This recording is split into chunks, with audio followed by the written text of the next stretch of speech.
Olá, meus queridos, sejam bem-vindos à nossa ministração semanal. Queridos, que oportunidade linda que o Senhor nos concede de nós nos encontrarmos para mais uma vez falarmos a respeito de Sua palavra.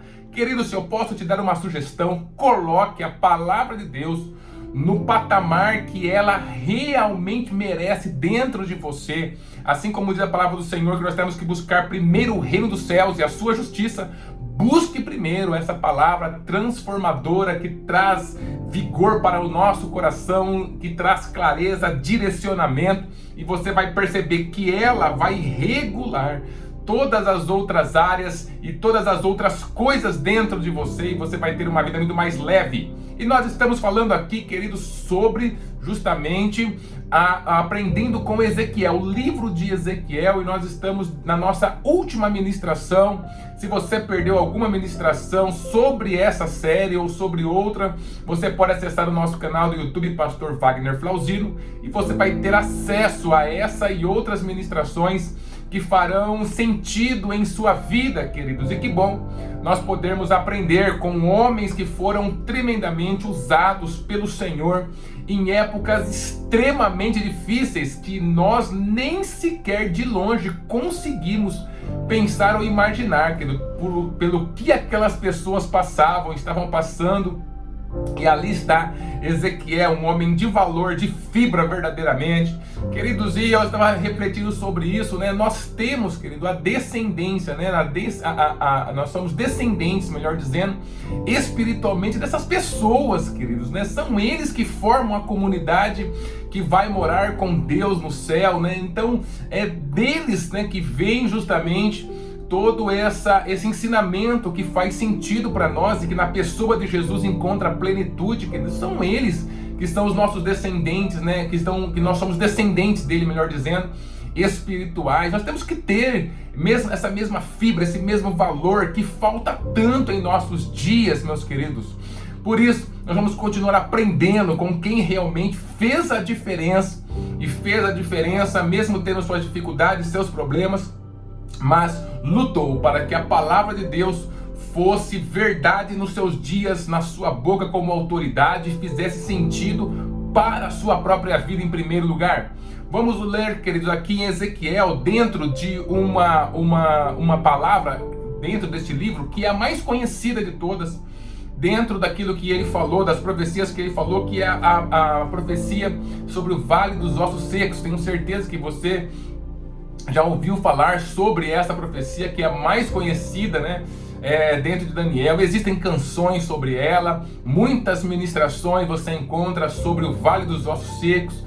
Então é algo extremamente conhecido, que fala realmente no nosso coração. É uma profecia que foi falada para um povo que estava completamente sem esperança, né? Estava no exílio, estava realmente entregue à desesperança completa, e por isso o Senhor, ele manda essa profecia mostrando que ele iria resgatar aquele povo, né? Trazendo justamente força ao seu coração para que eles enfrentassem aquele momento, porque eles seriam resgatados, ainda que eles estivessem naquele momento, né, tão terrível pelo qual eles estavam passando. O Senhor, mesmo punindo o seu povo, que ele nunca o abandona. Isso que é maravilhoso em nosso Deus, porque a punição vem como consequência das ações, né, daquilo que foi plantado, mas ele não deixa a esperança chegar ao último, acabar, eles se destruírem realmente. Não, ele está sempre ali, mesmo mostrando o motivo pelo qual eles foram para o exílio, mas em contraponto ele está ali fortalecendo, dizendo que aquilo vai chegar ao fim, que eles vão ser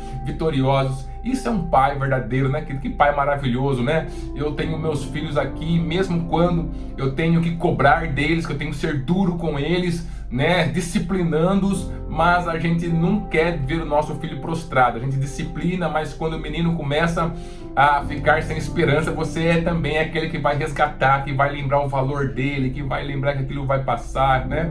Então esse é o nosso Deus, é um pai, que é um pai na sua forma completa, né? Só ele pode receber esse nome de pai 100%, né? Que coisa maravilhosa que o nosso Deus é, e ele mostra o cuidado com esse povo, viu ele sem esperança, e já mandou essa profecia sobre o Vale dos Ossos Secos ali para Daniel. Eu quero ler com você os versículos 3 e 4, essa profecia está em Ezequiel capítulo 37. Então 37 de Ezequiel, os versículos 3 e 4.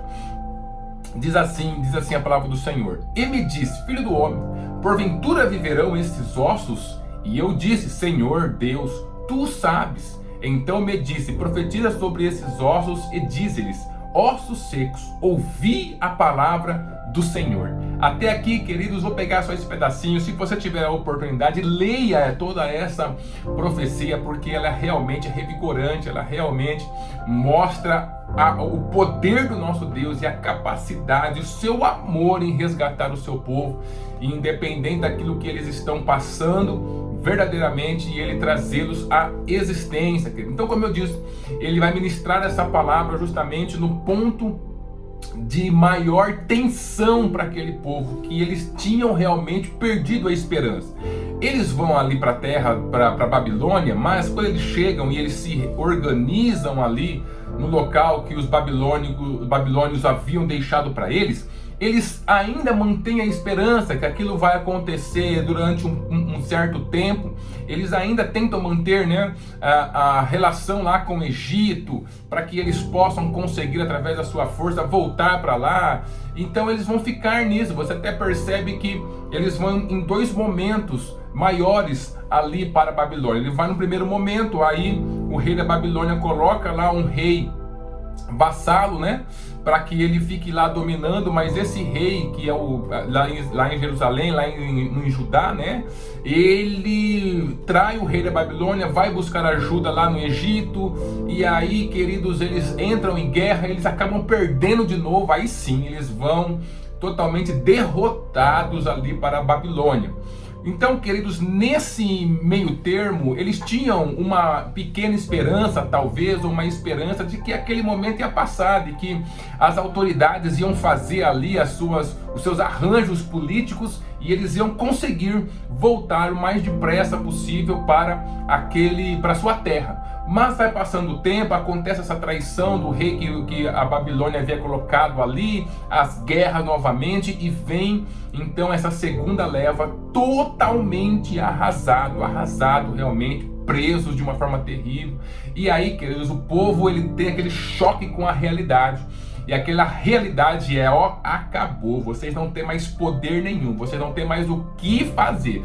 Vocês tentaram de todas as formas e olha, acabou. Realmente não tem para onde sair. A vida de vocês é ser escravo num país exilados em um país que vocês não conhecem, que não é o seu país, debaixo do mando, né, de outras pessoas. Então, nesse momento, eles ficam totalmente sem esperança. A esperança vai embora. E acontece com a gente mesmo, né? Enquanto a gente está vendo aquela pequena luzinha no final do túnel, nós estamos lutando, nós estamos tentando fazer as coisas acontecerem. Em muitos momentos, né, tentando fazer as coisas acontecerem, até usando o nome de Deus, mas declarando interiormente aquela nossa independência, né, de que não, a gente vai conseguir, eu vou fazer, vou falar, vou me relacionar, vou vender, vou comprar, vou para cima, vou me esforçar.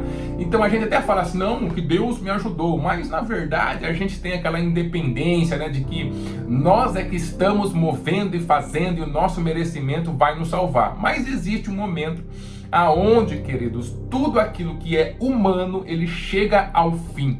Ele chega realmente a uma posição crucial, aonde a pessoa olha para todos os lados e não tem mais retorno, não tem mais como ela conseguir dar mais um passo. E, queridos, talvez em muitos momentos, assim como aquele povo, as pessoas precisam chegar a esse momento, a esse fim de percurso, a esse fundo do poço, para de lá o Senhor os resgatar, porque enquanto tem algum degrauzinho, alguma coisinha para a gente fazer, a gente está lutando, está tentando fazer com as nossas próprias forças. E esse Vale dos Ossos Secos é justamente para pessoas que já não têm força nenhuma. É muito interessante que se você ler ali o versículo 2, por exemplo, Ezequiel fala sobre essa visão e fala que esses ossos não estavam só secos, estavam sequíssimos. Ele usa esse superlativo, né, para mostrar realmente que eles não tinham condição nenhuma de se ajudarem, de fazerem alguma coisa por si só.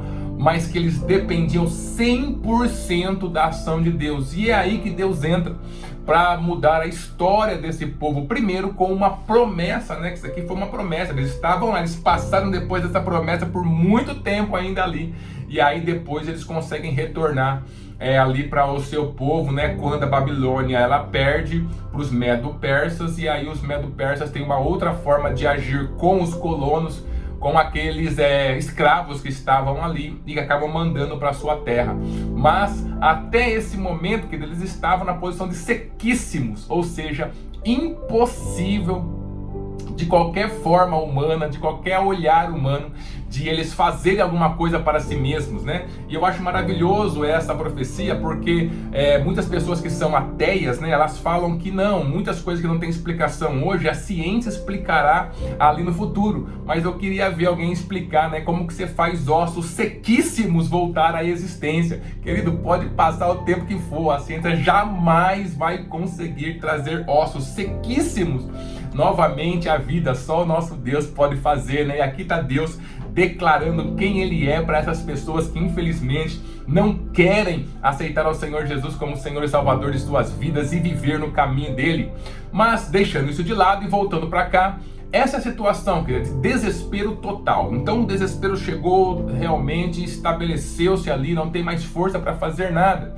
O que eu faço então quando não tem mais o que fazer do ponto de vista humano? Queridos, Deus ainda deixa algo para nós fazermos, porque tudo começa justamente no mundo espiritual. Eu tenho falado aqui que o Senhor ele começa as coisas no mundo espiritual, no invisível, né?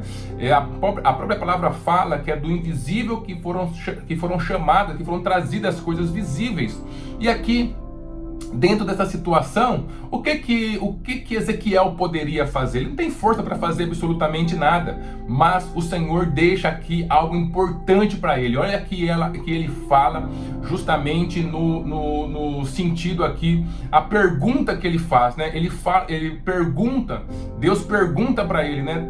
Tem possibilidade de que esses ossos eles venham novamente a ganhar vida? E aí, queridos, ele vai responder ao Senhor: Senhor Deus, tu o sabes. Querido, a primeira coisa que nós precisamos fazer diante de situações aterradoras como essa aqui que está em Ezequiel, né, dos ossos secos, e aí a total falta de esperança, é justamente manter a fé em Deus, querido. A nossa fé, ela não pode ir embora, ela não pode deixar de existir, por mais que toda a nossa razão e emoção elas estejam em frangalhos, elas estejam realmente sem saber qual vai ser o caminho a seguir, queridos. Veja, Ezequiel ele não tenta bolar um plano aqui para que Deus faça, Senhor, se o Senhor fazer assim, fazer assado, vai dar bom, hein? Não, queridos, ele vai lá e fala assim: Senhor Deus, tu sabes.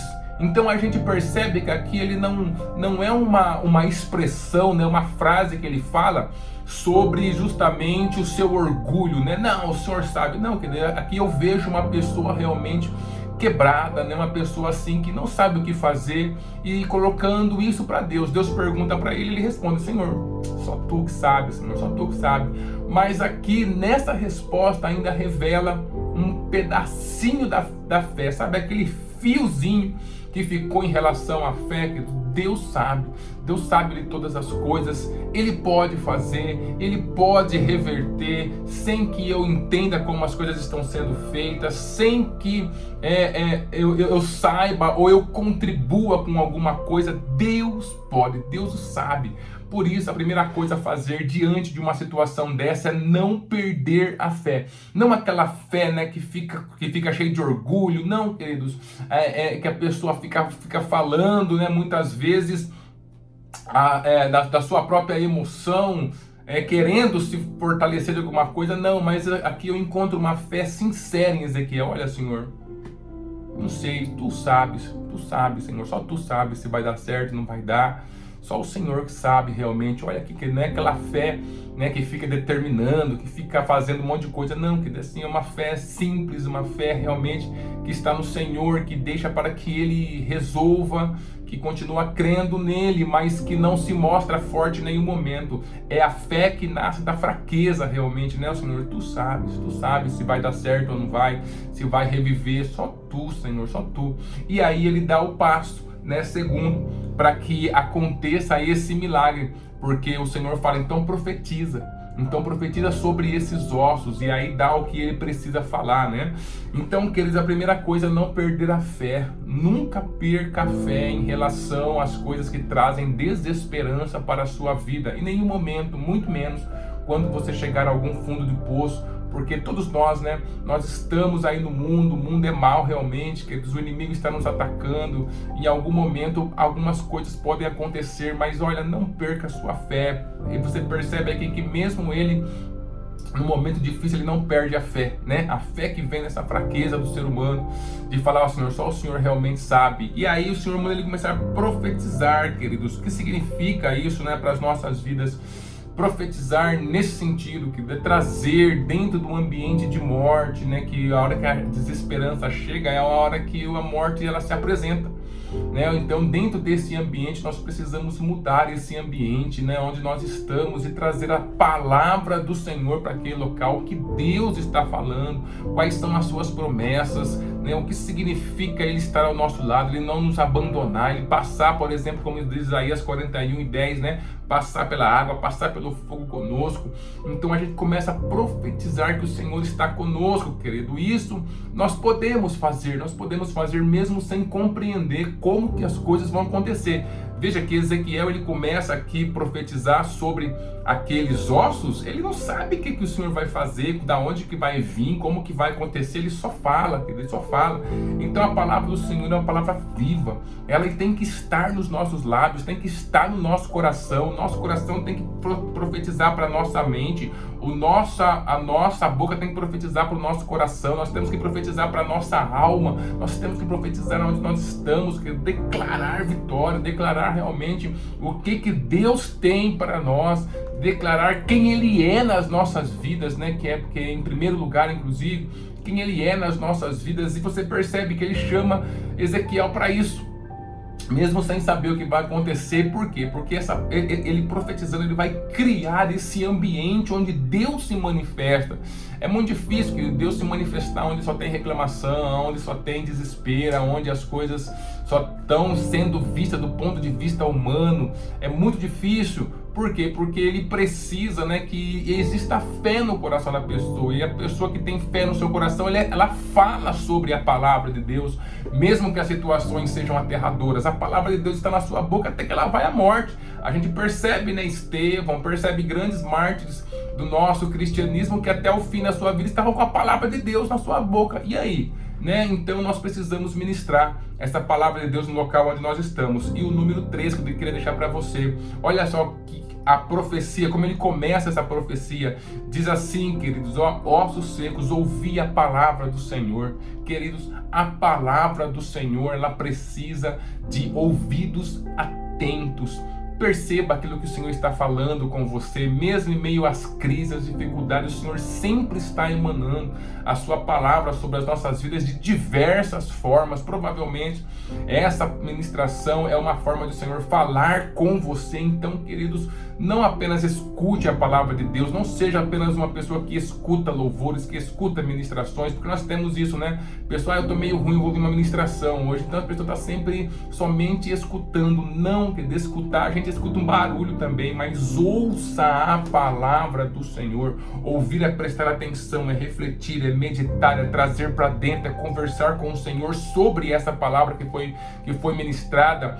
Ouvir é colocar toda a nossa atenção sobre essa palavra. Se você não tem mais nada em que colocar atenção hoje, eu tenho uma sugestão para você. Coloque a sua atenção, medite, reflita, pense, repense sobre o que Deus está falando. Ouvir a palavra do Senhor, queridos, e dessa forma você vai começar a ver a partir do versículo 6 aqui, a hora que do versículo 7, melhor dizendo, a hora que vai começar a mudança dentro dessa visão que Ezequiel estava tendo. Por quê? Porque ele manteve a sua fé, ele profetizou a palavra do Senhor, ou seja, criou um ambiente onde Deus estava presente e ele ouviu o que Deus estava falando. Então essas coisas, essas 3 ações fizeram com que ele pudesse ver esses ossos ganhando vida, e você vai ganhar vida também e esperança em Cristo Jesus, o nosso Senhor. Deus abençoe a sua vida e abençoe a sua família.